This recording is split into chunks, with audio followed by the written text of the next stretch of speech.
Hello friends, मी Vishakha global online मराठीमध्ये आपल्या सर्वांचं स्वागत आहे. आजच्या सेशनमध्ये आपल्याला महाराष्ट्र सेट 2023साठी पेपर 2 इकॉनॉमिक्स अर्थशास्त्र या विषयाचं प्रिपरेशन करायचं आहे.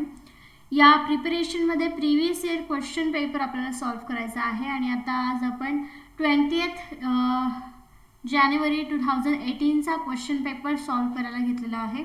सो यामध्ये पेपर 2 साठी 2 पेपर होते, पेपर 2 आणि पेपर 3 असे होते. ठीक आहे, पेपर 2 आज आपण सॉल्व्ह करतो आहोत, जो 50 क्वेश्चनचा होता 100 मार्क्ससाठी. ठीक आहे, प्रॅक्टिस त्याच्यातून होऊ शकते, सो त्यामुळे आपण हे पण क्वेश्चन पेपर प्रॅक्टिससाठी घेत आहोत. So let's start with today's session. Session start करण्यापूर्वी एक इम्पॉर्टंट सूचना किंवा संधी आहे त्या स्टुडंटसाठी जे स्टुडंट्स यावर्षीची एक्झाम टार्गेट करत आहेत. महाराष्ट्र सेट 2023 जे होणार आहे 26 मार्चला. 26 मार्चला म्हणजे आजचा दिवस जर सोडला आपण तर उद्यापासून आपल्याकडे 25 दिवस एक्झामसाठी आहेत आणि त्या डेजला युटिलाइज करण्यासाठी पेपर 1 साठी ही टेस्ट सिरीज लॉन्च केलेली आहे. 1 ते 25 तारखेपर्यंत डेली 2 टेस्ट तुम्हाला दिल्या जातील सॉल्व्ह करण्यासाठी. म्हणजे टोटल 50 टेस्ट या टेस्ट सिरीजमध्ये तुम्हाला दिल्या जाणार आहेत आणि या सॉल्व्ह केल्यानंतर तुम्हाला टाईम मॅनेजमेंट बरोबर मिळणार आहे. ठीक आहे, त्याबरोबरच तुम्ही टेस्ट सबमिट केल्यावर स्कोर आणि सोल्युशन दोन्हीचंही तिथे तुम्हाला मिळणार आहे. तर हे 50 क्वेश्चन्स टेस्टमध्ये देखील दिले जाणार आहे तुम्हाला. या टेस्ट सिरीजची फीस 999 रुपये आहे आणि इकडे दिलेल्या व्हॉट्सअप नंबरवरती मेसेज करून लगेचच तुम्ही टेस्ट सिरीजला जॉईन होऊ शकता. वेळ न घालवता टेस्ट सिरीजला जॉईन व्हा आणि अख्ख्या 25 तारखेपर्यंत लास्ट मिनिटपर्यंत प्रिपरेशन टेस्ट सिरीजद्वारे करत राहा. ठीक आहे, so let's start with the question. बघा इथे पेपर 2 दिलेला आहे अर्थशास्त्र. 75 मिनिट म्हणजे 1.5 तासाचा वेळ तुम्हाला इकडे दिलेला आहे. ठीक आहे, 1.5 तास पण नाही, त्यापेक्षा कमी 75 मिनिटं दिलेले आहेत 50 प्रश्न सोडवण्यासाठी 100 मार्कांसाठी. हे आत्ताचा पेपर नाही आहे, 2018चा पेपर आहे, त्यामुळे कन्फ्यूज होऊ नका. ठीक आहे, so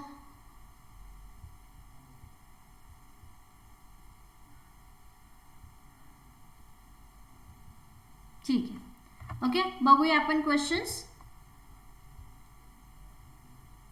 autonomous demand indicates that dash dash. स्वायत्त मागणी असे दर्शवते की डॅश डॅश. ठीक आहे, ऑप्शन्स आहे commodity used for the both export and direct domestic consumption. Commodity is used both for the direct domestic consumption as an input to produce another commodity. Commodity is needed for direct use but not as an input to produce another commodity. Last option आहे commodity is needed as an input to produce another commodity but not for the direct use. ठीक आहे, वस्तूंचा वापर निर्यात आणि प्रत्यक्ष देशांतर्गत उपभोग या दोन्ही करता केला जातो. त्याच्यानंतर वस्तूंचा वापर प्रत्यक्ष देशांतर्गत उपभोग आणि इतर वस्तूंच्या उत्पादनासाठी आदान या दोन्ही करता केला जातो. तिसरा आहे वस्तूंचा वापर प्रत्यक्ष उपभोगाकरिता आवश्यक असतो परंतु इतर वस्तूंच्या उत्पादनासाठीचे ते आदान म्हणून नाही. ठीक आहे, आणि ऑप्शन डी आहे वस्तूचा वापर इतर वस्तूंच्या उत्पादनासाठीचे आदान म्हणून आवश्यक असते परंतु प्रत्यक्ष उपयोगासाठी नाही. ठीक आहे, याच्यामध्ये ऑटोनॉमस डिमांड किंवा स्वायत्त मागणी म्हणजे काय, तर करेक्ट आन्सर याच्यामध्ये आपल्याला इंडिकेट करतं ते म्हणजे ऑप्शन सी मध्ये. ठीक आहे, का, कारण त्याच्यामध्ये सांगितलंय की स्वायत्त मागणी म्हणजे काय, फक्त उपभोगासाठी ती आवश्यक असते, बाकीच्या उत्पादनासाठी ती आधार म्हणून काम करणार नाही. ठीक आहे, दुसऱ्या प्रोडक्शनसाठी ते इनपुट म्हणून काम करू शकत नाही. याला आपण काय म्हणतो, स्वायत्त मागणी, स्वतंत्र मागणी असं म्हणू शकतो. ठीक आहे, ठीक आहे, पुढचा प्रश्न आहे stay out pricing approach dash dash. अप्रवेशी मूल्य निर्धारण दृष्टिकोन म्हणजे काय. ऑप्शन्स आहेत helps the firms to ascertain the maximum possible price it can charge from its consumer. Then second option है help the firm to ascertain the minimum possible price it can charge from its consumers. Helps the firms to ascertain the maximum price it can pay to its vendors. Helps to firms to ascertain the minimum price it can pay to its vendors. उपभोक्त्यांकडून महत्तम शक्य किंमत आकारणीकरिता उत्पादन संस्थेला सहाय्यकारक. अप्रवेशी मूल्य निर्धारण सांगायचे दृष्टिकोन. ठीक आहे. दुसरा आहे उपभोक्त्यांकडून किमान शक्य किंमत आकारणीकरिता उत्पादन संस्थेला सहाय्यकारक. कच्च्या मालाच्या पुरवठ्यास महत्तम शक्य किंमत देण्याकरिता उत्पादन संस्थे सहाय्यकारक असते, की कच्च्या मालाच्या पुरवठादारास किमान शक्य किंमत देण्याकरिता उत्पादन संस्थेस सहाय्यकारक. आणि याचं करेक्ट आन्सर आहे ऑप्शन बी. उपभोक्ते जे असतात उपभोक्त्यांकडून ही किमान शक्य किंमत आकारणीकरिता उत्पादन संस्थेला सहाय्यकारक ठरतं. काय? अप्रवेशी मूल्य निर्धारण दृष्टिकोन. ठीक आहे. पुढचा प्रश्न आहे profit maximising amount of inputs occur Wien.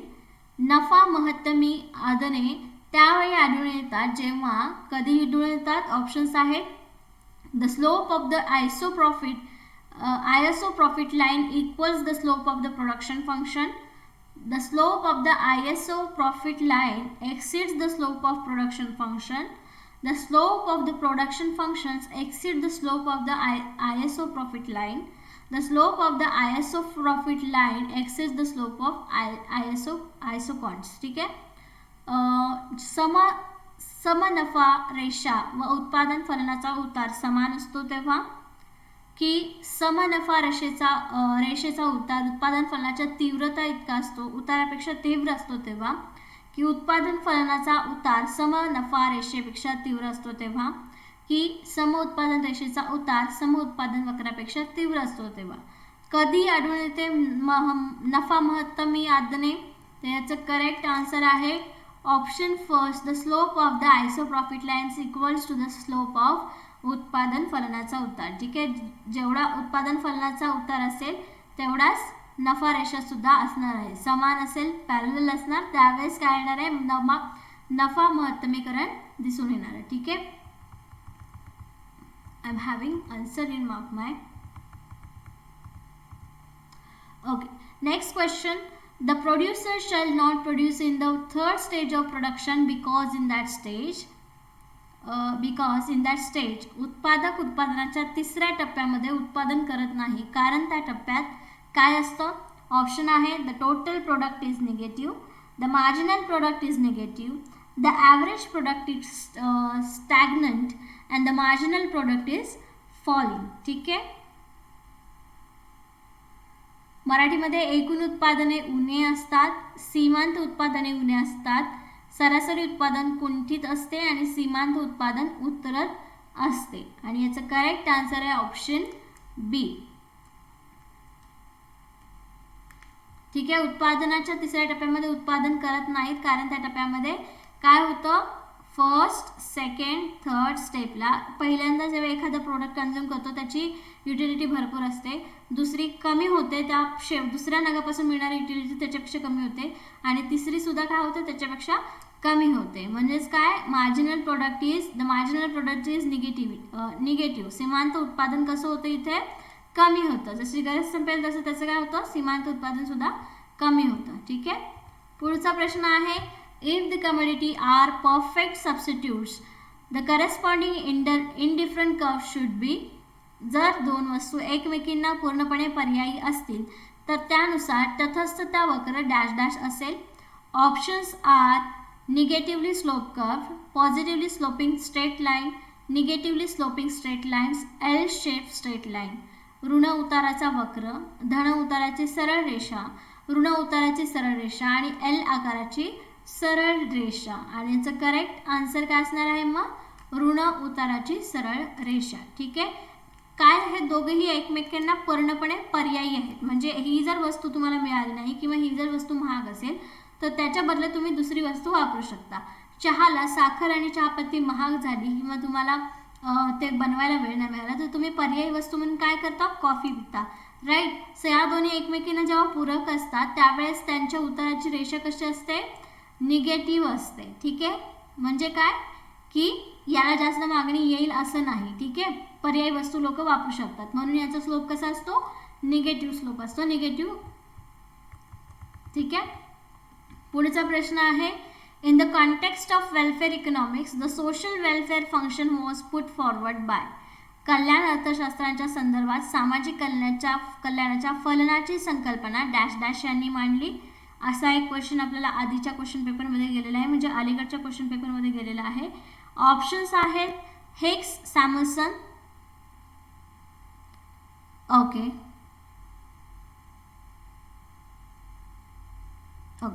Higgs Samuelson, Pigou and Samuelson, Robbins and Scitovsky and Samuelson and Bergson, right. मग याच्यामध्ये आपल्याला सॅम्युएल्सन होते की नाही किंवा रॉबिन्सन माहीत नाही, पण याचं करेक्ट आन्सर आपल्याला माहिती पाहिजे, कारण आपण एक क्वेश्चन पेपर बघितला त्याच्यामध्ये विचारलं होतं की वेलफेअर इकॉनॉमिक्सची कन्सेप्ट कोणी मांडली, तर याचा आपल्याला आन्सर देता आलं होतं की बर्गसन. मग या ऑप्शनमध्ये बर्गसन आहे म्हणजे सॅम्युएल्सन पण असणार आहे, म्हणजे करेक्ट आन्सर आपलं काय असणार आहे ऑप्शन डी.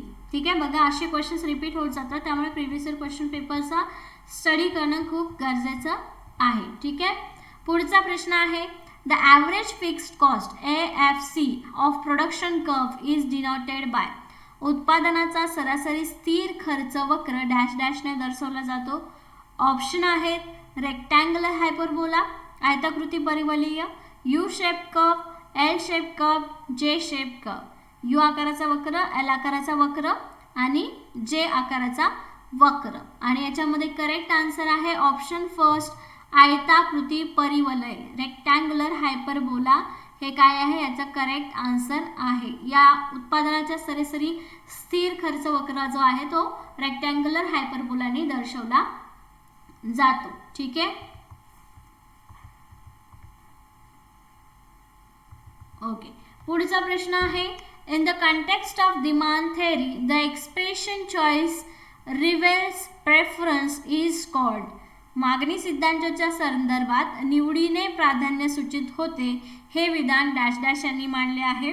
ऑप्शन्स आहेत Paul Samuelson, J.R. Hicks, F.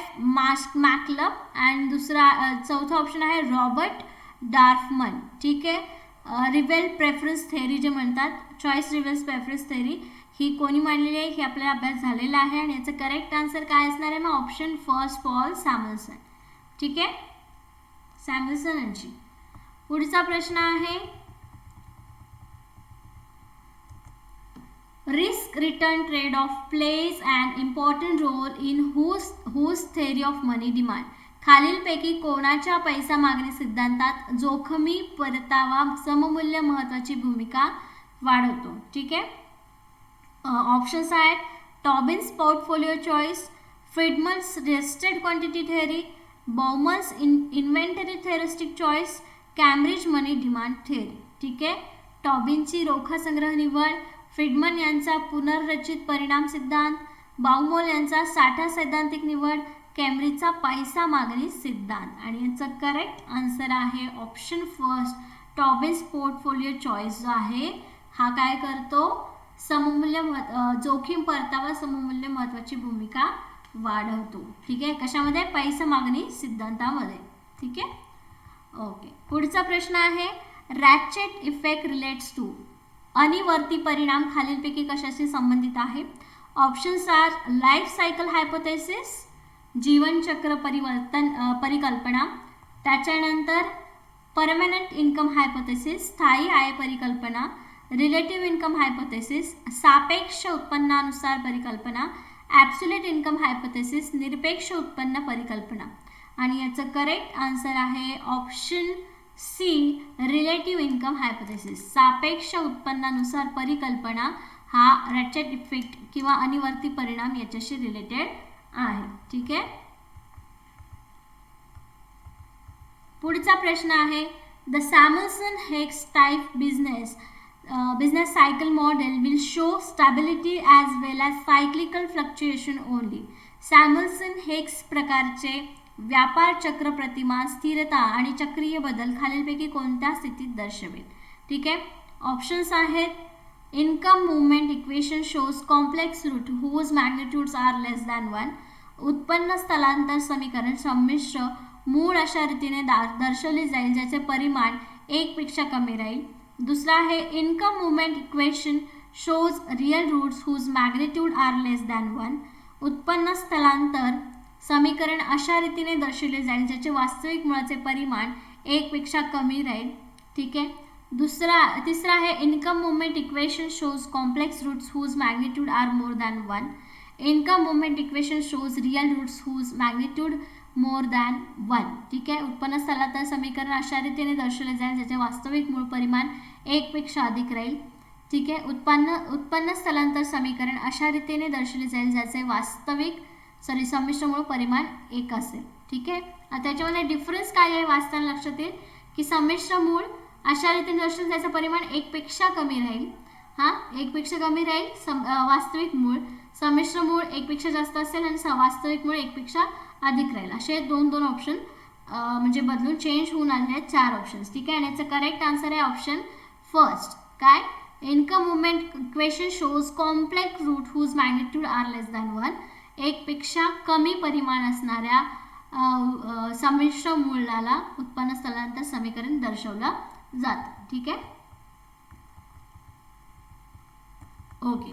Next question आहे in simple Keynesian model of output determination government expenditure will have a bigger impact if उत्पादन निर्धारणाच्या साध्या केन्स प्रणीत प्रतिमानात शासकीय खर्चाचा प्रभाव अधिक जास्त राहील जर ऑप्शन्स आहेत marginal propensity to consume is lower, marginal propensity to consume is higher, marginal propensity to save is constant and marginal propensity to consume is 0. सीमांत उपभोग प्रवृत्ती मूल्य कमी असेल, सीमांत उपभोग प्रवृत्ती मूल्य जास्त असेल, सीमांत बचत प्रवृत्ती मूल्य स्थिर असेल आणि सीमांत उपभोग प्रवृत्ती मूल्य 0 असेल. आणि याचं करेक्ट आन्सर आहे ऑप्शन बी सीमांत उपभोग प्रवृत्ती मूल्य जास्त असेल. MPC जो आहे तो हायर असेल त्यावेळेस शासकीय खर्चाचा प्रभाव अधिक जास्त असतो. ठीक आहे. ओके. मॅच द फॉलोइंग आहे स्टेटमेंट आहे फर्स्ट आणि इकडे दुसरं स्टेटमेंट आहे. फर्स्ट मध्ये ऑप्शन्स आहेत inventory approach to money demand, then B आहे adaptive expectation, upper turning point आणि डी आहे परमनंट इन्कम. आणि इकडे सेकंड स्टेटमेंट मध्ये आहे एडमंड फेल्प्स, विल्यम बाउमल आणि John Hicks and Milton Friedman. ठीक आहे. आणि याचं करेक्ट आन्सर जे आहे ते आपल्याला बघावं लागेल. काय आहे? Upper turning point William Bowman. ठीक आहे. सीचं सेकंड या साईडला लिहूया आपण. त्याच्यानंतर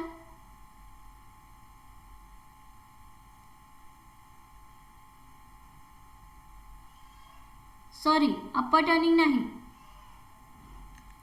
एचं काय येणार आहे आपलं? ए काय आहे इथे? Inventory approach to money demand. ठीक आहे. एचा आन्सर येणार आहे सेकंड. ठीक आहे. त्याच्यानंतर आहे बी अडॅप्टिव्ह एक्सपेक्टेशनचं काय आन्सर येईल आपलं? Edmund Phelps. ठीक आहे. बीचं काय येईल? फर्स्ट येईल. ठीक आहे. सीचं काय येणार आहे मग? सीचं अप्पर टर्निंग पॉइंटचे आन्सर येईल जॉन हिक्स. ठीक आहे. काय? सीचं 3 आणि डीचं काय येणार आहे मग 4 येणार आहे. ठीक आहे. राईट आहे. कुठला ऑप्शन आपलं करेक्ट येणार आहे मग इथे? सेकंड, फर्स्ट, थर्ड आणि फोर्थ. ऑप्शन सी इथे करेक्ट येणार आहे आपलं. ओके. ओके. पुढचा प्रश्न आहे according to Cambridge version of demand for money demand will increase if पैशासाठी मागणीच्या कॅम्ब्रिज आशयानुसार पैशाची मागणी वाढीस लागेल जर ऑप्शन्स आहेत velocity of money increase alone, GDP in economy decrease alone, GDP in economy velocity increase at the same rate, velocity in the economy decrease alone. ठीक आहे. आणि ऑप्शन्स आहेत मराठीमध्ये पैशाच्या प्रवेगातच फक्त वाढ झाली तर, अर्थव्यवस्थेतील केवळ सकल देशी उत्पादन घटल्यास, अर्थव्यवस्थेतील सकल देशी उत्पादन आणि प्रवेग या दोहोतील वाढ सारख्याच दराने झाल्यास, अर्थव्यवस्थेतील प्रवेगात निव्वळ घट झाल्यास. आणि याचं करेक्ट आन्सर आहे ऑप्शन डी अर्थव्यवस्थेतील प्रवेगात निव्वळ घट झाल्यास. The velocity in the economy decrease alone. अशा वेळेस काय होते? आशयानुसार केम्ब्रिज आशयानुसार पैशाची मागणी वाढीस लागते. ठीक आहे. निव्वळ घट झाल्यास कुठल्या? अर्थव्यवस्थेतील प्रवेगात. ठीक आहे. पुढचा प्रश्न आहे if investment becomes totally interest insensitive then what? जर गुंतवणुकीत पूर्णतः व्याज असंवेदनाक्षम झाल्या तर त्या स्थितीत काय होतं? ऑप्शन आहेत Fiscal policy is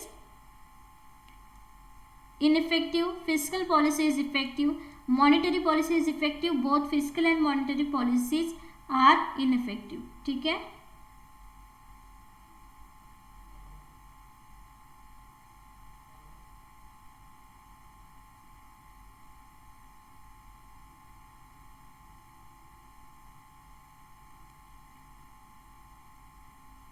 मराठीमध्ये ऑप्शन्स आहेत. राजकोषीय धोरण प्रभावी ठरेल. काय जर गुंतवणुकी पूर्णतः व्याज असंवेदनाक्षम झाला तर त्या स्थितीत राजकोषीय धोरण प्रभावी ठरेल, अप्रभावी ठरेल, की राजकोषीय धोरण प्रभावी ठरेल, की मौद्रिक धोरण प्रभावी ठरेल, की मौद्रिक आणि राजकोषीय दोन्ही धोरणे अप्रभावी ठरतील. आणि याचं करेक्ट आन्सर आहे ऑप्शन बी, राजकोषीय धोरण इथे प्रभावी ठरणार आहे. ठीक आहे. नॉट मॉनिटरी म्हणजे मौद्रिक धोरण नाही तर फिस्कल राजकोषीय धोरण इथे काय होणार आहे, प्रभावी ठरणार आहे असंवेदनशील झाल्यावर. ठीक आहे. काय इन्व्हेस्टमेंट. ठीक आहे. पुढचा प्रश्न आहे long run Phillips curve will not be vertical if.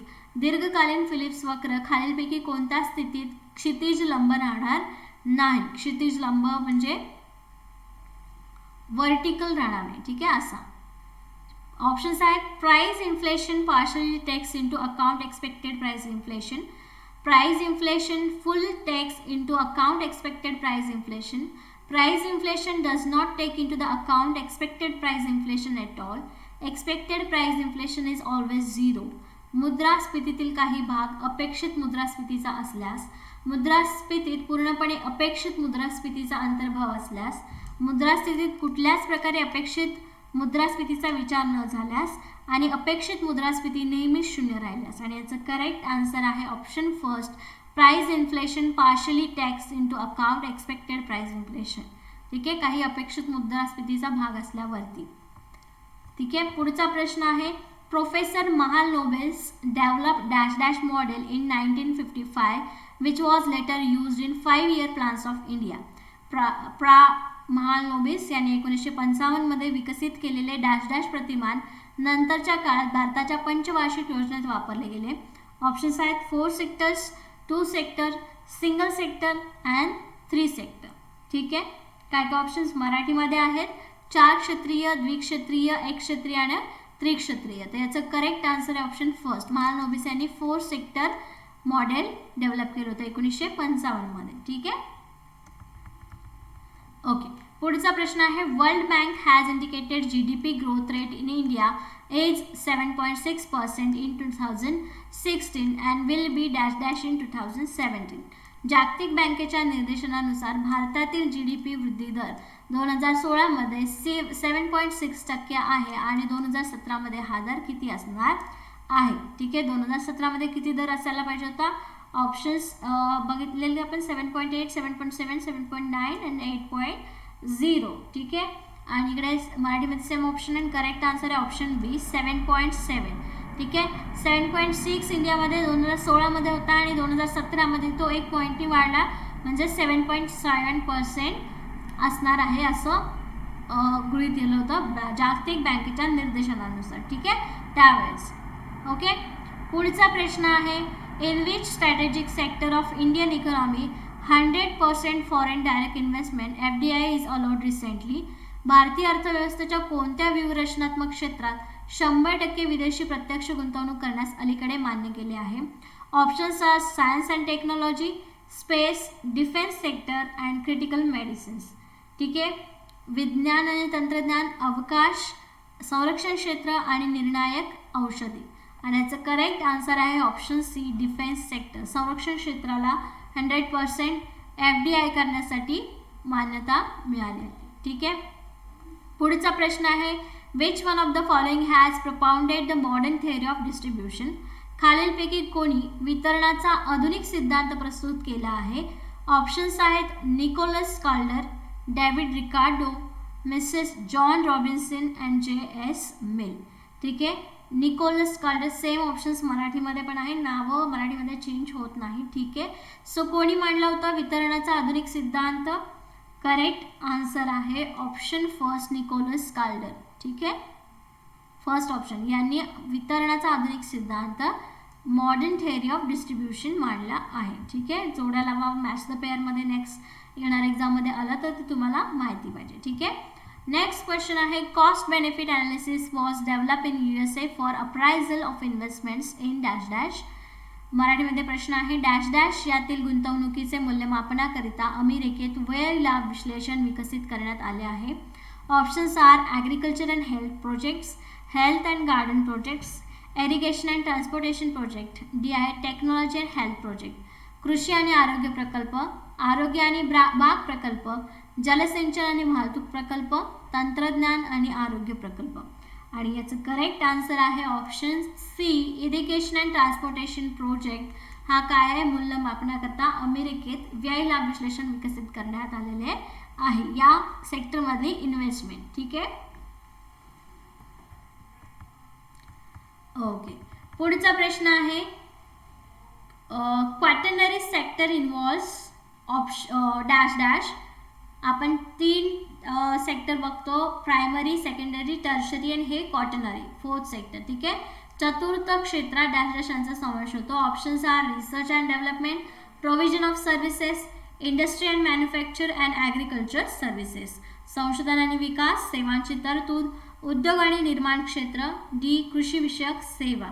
ठीक आहे, याचं करेक्ट आन्सर आहे option first, research and development. ठीक आहे, रिसर्च डेव्हलपमेंटचा चतुर्थ सेक्टरमध्ये 4th सेक्टरमध्ये समावेश होतो. ठीक आहे, आता इथे थेरीज आणि कोणी थेरी डेव्हलप केलेले आहे त्यांच्या जोड्या लावायच्या आहेत. एका साईडला थेरी आहे आणि खाली प्रोपाइंडर आहेत, जोड्या लावायच्या आहेत. ऑप्शन्स आहेत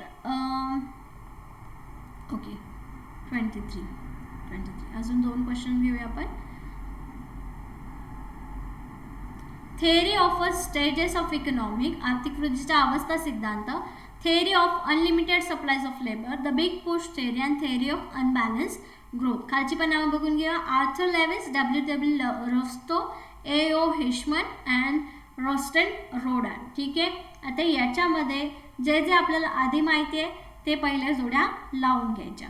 ठीक आहे, याच्यामध्ये बघा आता थेअरी ऑफ अनबॅलन्स ग्रोथ जी आहे ती रोडान यांची आहे, बरोबर, हे आपल्याला माहिती आहे. 4 लिहून घेऊया. त्याच्यानंतर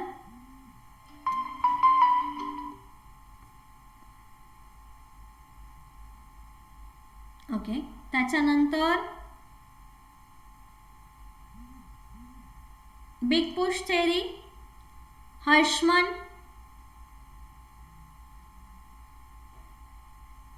नाही काहीतरी चुकलं, वेट,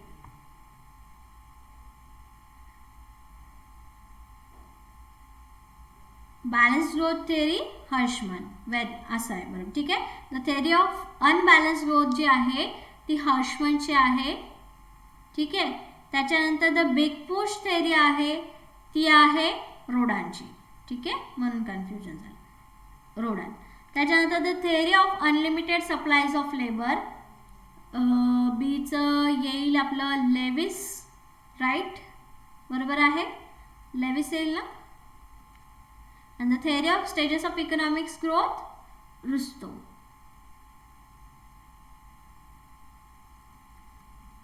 आहे का ऑप्शनमध्ये आपल्या सेकंड फर्स्ट 4 3